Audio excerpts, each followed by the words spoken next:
Hello दोस्तों, मेरा नाम है अभिजीत और आप देख रहे हैं नोट रिव्यू। दोस्तों, आज की इस वीडियो में मैं आपको बताने वाला हूं कि अगर आपके लैपटॉप पे पहले से हार्ड डिस्क लगा हुआ है तो किस तरीके से आप अपने लैपटॉप के अंदर एसएसडी भी लगा सकते हैं बिना हार्ड डिस्क को कुछ भी किए हुए। दोस्तों, तो अगर आपको जानना है तो शुरू से अंत तक इस वीडियो के साथ बने रहिएगा। आपको बहुत सारी जानकारी मिलने वाली है दोस्तों, चाहे आपका लैपटॉप 5 साल पुराना क्यों ना हो या फिर आने वाले 2-3 साल के अंदर भी अगर आप कोई लैपटॉप खरीद रहे हैं तो इस वीडियो में जो भी जानकारी मैं आपको दूंगा वो सारे आपके काम के होने वाले हैं। तो शुरू से अंत तक इस वीडियो को देखिएगा और वीडियो अच्छा लगेगा यार तो हमेशा की तरह लाइक भी जरूर कीजिएगा।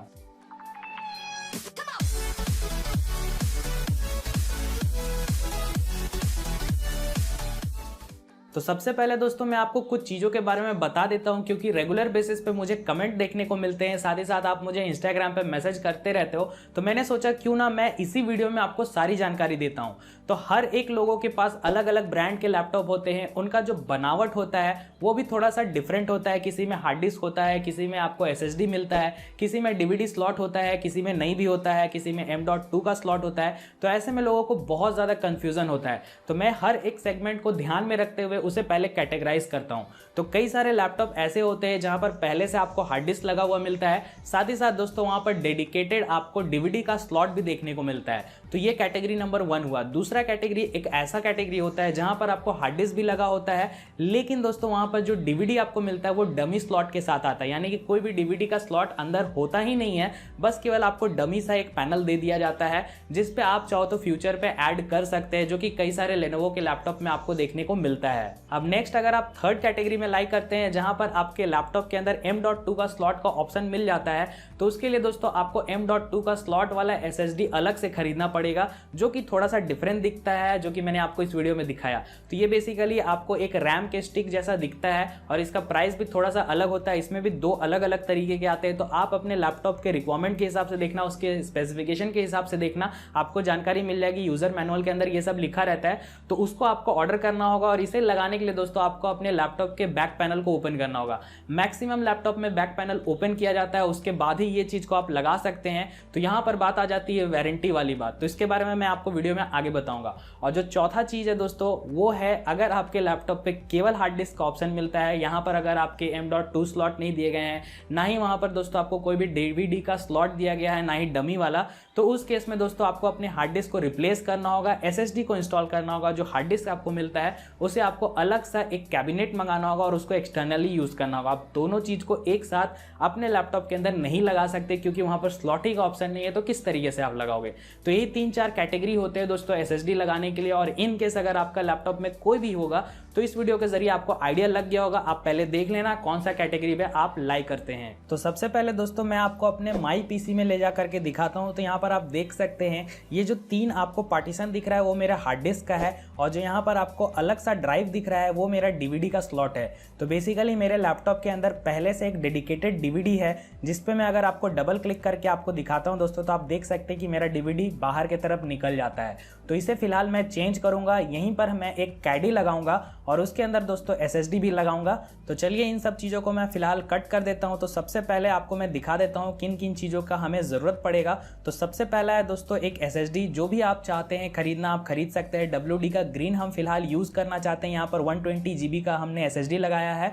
साथ ही साथ दोस्तों ये है हमारा कैडी। अब ये जो कैडी आता है वो दोस्तों आपको अलग अलग साइजेस में मिलता है, 9.5 mm और 12.7 mm के थिकनेस के साथ आता है। तो थिकनेस को चेक करने के लिए दोस्तों आपको सिंपली अपने लैपटॉप के डिवाइस मैनेजर में जाना है। यहाँ पर आपको DVD/CD रोम का एक ऑप्शन मिलता है, और जो लास्ट का ऑप्शन रहता है वो आपका डीवीडी का मॉडल नंबर रहता है। तो इसको सिंपली आपको गूगल पे सर्च कर लेना है। तो इस तरीके से दोस्तों आपको आइडिया लग जाएगा कि आपको कितने mm का कैडी मंगवाना है। और इसके बाद दोस्तों आपको जरूरत पड़ सकती है टूल किट की। तो फिलहाल मेरे पास पहले से है और इसके साथ साथ आपको कैडी के अंदर भी मिल जाता है, तो आप इसका इस्तेमाल कर सकते हैं। यहाँ पर कैडी में कुछ स्क्रूज भी लगाने का ऑप्शन हमें मिल जाता है। तो चलिए सबसे पहले स्टेप की बात करते हैं। तो यहाँ पर आप देख सकते हैं दोस्तों कि जो कैडी है वहाँ पर हमें बहुत सारे अलग अलग पिंस के होल मिलते हैं। तो इसी पे दोस्तों हमें पहले एसएसडी को माउंट करना होगा।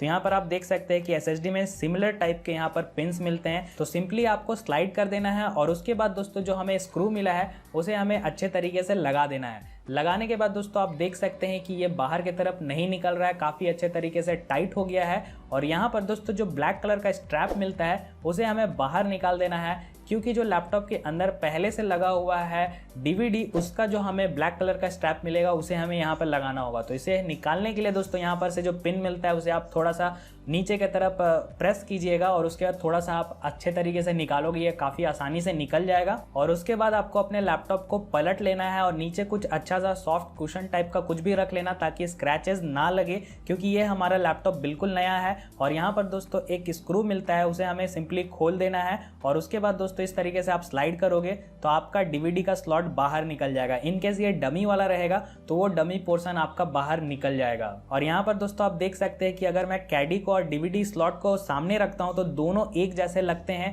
लेकिन यहाँ पर दोस्तों आप देख सकते हैं कि एक जो हिंज टाइप का पार्ट हमें मिलता है, बेसिकली ये जो स्क्रू के साथ अटक जाता है अंदर, उसे सिंपली हमें निकालना होगा और निकालने के बाद इस वाले कैडी पे माउंट करना होगा। तो जैसा ये लगा हुआ है सिमिलरली दोस्तों आपको बिल्कुल वैसा ही लगाना होगा, जो कि आप देख सकते हैं मैं कर रहा हूं। और उसके बाद दोस्तों काफ़ी अच्छे तरीके से लगाने के बाद यहाँ पर जो ब्लैक कलर का स्ट्रैप हमें मिला है वो हमारा जो डीवीडी के अंदर है उसे हमें बाहर निकालना होगा। तो बाहर निकालना इसका काफ़ी आसान है। एचपी वाले में, लेनोवो में थोड़ा सा मुझे दिक्कत हुआ था। आप देख सकते हैं कुछ इस तरीके से मैं स्लाइड करूंगा और थोड़ा सा प्रेशर लगाऊंगा तो काफ़ी आसानी से ये निकल जाएगा। इनकेस नहीं निकलता है आपका तो आपको थोड़ा सा डीवीडी का जो स्लॉट है इसमें बहुत सारे स्क्रू मिलते हैं, इसे आपको बाहर की तरफ निकालना होगा और उसके बाद आप निकाल सकते हैं। तो लेनोवो वाले में मुझे थोड़ी सी दिक्कत आई थी, एचपी वाले में दिक्कत नहीं आई है। और उसके बाद दोस्तों जो कैडी वाला पोर्शन है उस पर ये ब्लैक कलर का स्ट्रैप हमें लगा देना है। उसके बाद दोस्तों आपको सिंपली स्लाइड कर देना है जैसा कि हमने निकाला था और यहाँ पर से स्क्रू को टाइट कर देना है। स्क्रू को टाइट करने के बाद दोस्तों आप देख सकते हैं कि हमारा लैपटॉप आसानी से ऑन हो जाता है। और उसके बाद दोस्तों अगर मैं आपको माई पीसी में ले जाऊं तो आप देख सकते हैं केवल 3 अलग अलग पार्टीशंस मिल रहे हैं। जो चौथा वाला डीवीडी का पोर्शन था वो नहीं मिल रहा, तो आपको सिंपली माई कंप्यूटर पे जाना है, यहाँ पर आप देख सकते हैं, और उसके बाद मैनेज वाले ऑप्शन पे सिंपली जाना है। उसके बाद दोस्तों यहाँ पर से आपको डिस्क मैनेजमेंट का एक ऑप्शन मिलता है, उस पर आप क्लिक कर दीजिएगा और यहाँ पर आपको सिंपली ओके करना है। अगर आप इसे पढ़ना चाहते हैं पढ़ सकते हो, इसको सिंपली ओके कर देना। और उसके बाद दोस्तों आप देख सकते हैं कि जो 111 GB का जो अनएलोकेटेड स्पेस हमें दिख रहा है वो है बेसिकली हमारा SSD। और यहाँ पर अगर मैं आपको माई पीसी पे ले जाके दिखाता हूँ तो फिलहाल आप देख सकते हैं ये अवेलेबल नहीं है। तो इसे अवेलेबल कराने के लिए यहाँ पर आपको सिंपली राइट क्लिक करना होगा, न्यू सैम्पल वॉल्यूम पे आपको जाना है, नेक्स्ट पे क्लिक कर लेना दोस्तों। और यहाँ पर से आपको कोई भी छेड़छाड़ नहीं करना है, सिंपली नेक्स्ट कर देना है अगर पार्टीशन नहीं करना चाहते हैं। और नेक्स्ट पे क्लिक कीजिएगा, ये आपका डिवाइस को फॉर्मेट करेगा, मतलब केवल आपके SSD को फॉर्मेट करेगा। और उसके बाद दोस्तों आप क्लियरली देख पाओगे थोड़े से देर के बाद कि यहाँ पर ये हमारा रीड हो गया है। तो यहाँ पर आप देख सकते हैं न्यू वॉल्यूम ऐड हो गया है। और अगर मैं आपको माई पीसी पे ले जाके दिखाता हूँ तो आप क्लियरली देख सकते हैं कि न्यू वॉल्यूम आ गया है जो कि 111 GB के आसपास है। इसे फिलहाल मैं रीनेम कर देता हूँ, SSD यहाँ पर मैं इसका नाम रख देता हूँ ताकि आपको भी कन्फ्यूज़न ना हो। और उसके बाद दोस्तों यहाँ पर आप देख सकते हैं कि जो लेफ्ट वाला पार्ट है वो हमारा तीनों हार्ड डिस्क का पार्ट है और यहाँ पर दोस्तों जो राइट वाला पार्ट है वो हमारा SSD का पार्ट है। तो यार आपने सीख लिया कि किस तरीके से आपको SSD इंस्टॉल किया जाता है। लेकिन दोस्तों यहाँ पर SSD इंस्टॉल करना ही केवल नहीं है, यहाँ पर आपको अपने लैपटॉप के अंदर ऑपरेटिंग सिस्टम जो भी आपका है उसे या तो आपको क्लोन करना होगा या नई तरीके से आपको SSD के अंदर विंडोज डालना होगा, तब जाकर के SSD लगाने का आपको फायदा मिलेगा। और साथ ही साथ बूट प्रायोरिटी भी आपको चेंज करनी होती है। तो ये सारी जानकारी दोस्तों आपको मैं नेक्स्ट वीडियो में दूंगा, जिसको आप चाहो तो आई बटन पे क्लिक करके देख सकते हैं। तो वहां पर अगर आप देखोगे तो इसके बाद का क्या स्टेप्स है, किस तरीके से किया जाता है, वो सारी जानकारी आपको मिल जाएगी। अब लास्टली दोस्तों आप में से कई लोग पूछते हो यार कि ऐसा करने से क्या हमारा लैपटॉप का वारंटी वॉइड हो जाएगा या फिर नहीं, हमारा लैपटॉप वारंटी के अंदर है तो कैसे किया जाए। तो मैं आपको बहुत ही आसान भाषा में समझाने की कोशिश करता हूं। जैसा कि आपने मेरी इस वीडियो में देखा होगा, केवल एक स्क्रू को मैंने निकाला और कोई भी स्टिकर यहाँ पे नहीं चिपकाया हुआ था। तो अगर ऐसा कोई सिचुएशन है जहां पर आपको एक ऐसा स्क्रू केवल खोलना है और आपका डीवीडी बाहर निकल जाए और केवल आप उसे रिप्लेस कर दो, उसके लिए आपको ज़्यादा प्रॉब्लम ना हो, तो ऐसे केस में आपका वारंटी वॉइड नहीं होगा। लेकिन अगर आपको अपने लैपटॉप के बैक पैनल को ओपन करना पड़ा, जो कि M.2 के स्लॉट में मैक्सिमम आपको करना पड़ सकता है, या फिर आपके लैपटॉप में केवल हार्ड डिस्क का सपोर्ट है, ना ही आपके पास M.2 है, ना ही यहाँ पर आपके डीवीडी बे दिया गया है, तो उस केस में दोस्तों आपको अगर लैपटॉप को ओपन करना पड़ता है, मतलब पूरी तरीके से अगर आप लैपटॉप को ओपन कर रहे हैं, तो कहीं ना कहीं वारंटी वॉइड हो सकता है, क्योंकि एक स्टिकर चिपका होता है जो कि स्क्रू के ऊपर चिपका हुआ रहता है। तो अगर आप उसे खोलोगे तो वो स्टिकर फट जाएगा और उसके बाद डेफिनेटली आपका वारंटी वॉइड हो जाएगा।